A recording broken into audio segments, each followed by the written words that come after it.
సంగారెడ్డి జిల్లా పటాన్చెరు నియోజకవర్గం ఇస్నాపూర్ మున్సిపల్ పరిధి లక్షారం వార్డు కార్యాలయంలో కౌన్సిల్ సమావేశం ఏర్పాటు చేయడం జరిగింది. ఈ సమావేశంలో కౌన్సిలర్లు, కోఆప్షన్ సభ్యులు పాల్గొన్నారు. ఈ సమావేశంలో భాగంగా వార్డులలోని సమస్యలు కౌన్సిలర్లు వ్యక్తపరిచారు. ఈ సందర్భంగా municipal commissioner Kishan Rao, municipal chairperson Sumalatha మాట్లాడుతూ మున్సిపాలిటీలలో ఎటువంటి సమస్యలు ఉన్నా అందరం కలిసి అందరి సహకారంతో మున్సిపాలిటీని అభివృద్ధి పథంలో పెడదాం అన్నారు.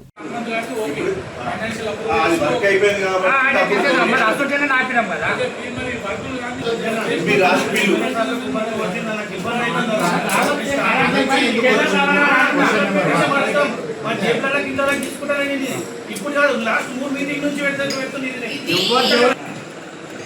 ఫార్మాలిటీ ఇచ్చేయండి, అభ్యంతరం ఏం లేదు, ఫార్మాలిటీ ఇచ్చేయండి. మున్సిపాలిటీకి వచ్చిన కొత్త నుంచే ఇక్కడ రోడ్డు వేయాలి, ఎమ్మెల్యే గారు పంచాయతీ ఉన్నప్పుడే ప్రారంభించారు వర్క్ అని చెప్పి చెప్పారు. అక్కడ ఏదో లోకల్ ప్రాబ్లం వచ్చేసి స్టార్ట్ చేసిన వరకు ఆల్రెడీ ఇక్కడ ఉన్న వాళ్ళతో కూడా ఇప్పటికీ 4 సార్లు మన దగ్గర డిపేయడం జరిగింది. వాస్తవం కూడా ఆ రోడ్డు అవసరం ఉంది అన్నది పేమెంట్ చేయడం కోసం మనం తీర్మానం కోసం పెట్టుకోవడం జరిగింది. కాబట్టి అందరూ ఆమోదిస్తే ఇప్పుడు ఆయనకి ఎంపీలు ఆడిన బిల్లులు ఇస్తలేమంటే ఇప్పుడు ఆమోదం చేద్దాం. వర్క్ లేదా ఇంకా మీ అభిప్రాయం ఏంటంటే నాకు అర్థమైంది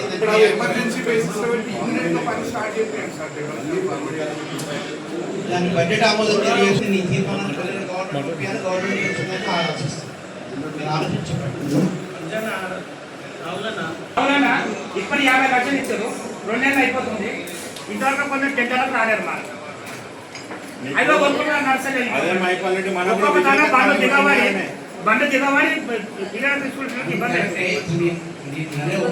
ఈ అంశం మీద ఎమర్జెన్సీ బేసిస్ లో కూడా నేను గవర్నమెంట్ ఇప్పుడు జనరల్ ఫండ్స్ అన్నప్పుడు నేను టెండర్ పెట్టాల్సి మన కమిషన్కి వెళ్ళాలి. ఇది ఆల్రెడీ గ్రౌండ్ ఫామ్ 7 అప్లోతో పాటిస్తారు. ఫామ్ 7 ఉంది, డైరెక్ట్ తీర్మానం అయిపోయింది. తీర్మానం పవర్ఫుల్. మన ఏ తీర్మానం ఉంది అంటే కంప్లీటెడ్. 7 అంటే అండర్ ప్రోగ్రెస్ లో ఉంది. 7 ఉంది. అందరూ తీర్మానం చేసి ఉండొచ్చు కానీ మీడియం ఆఫీస్ పోయింది కాబట్టి అంత పెట్టేసినాం. ఇష్యూ చేస్తే మొత్తం అయిపోతుందా? ఇష్యూ అంటే ఏముంది, ఇప్పుడు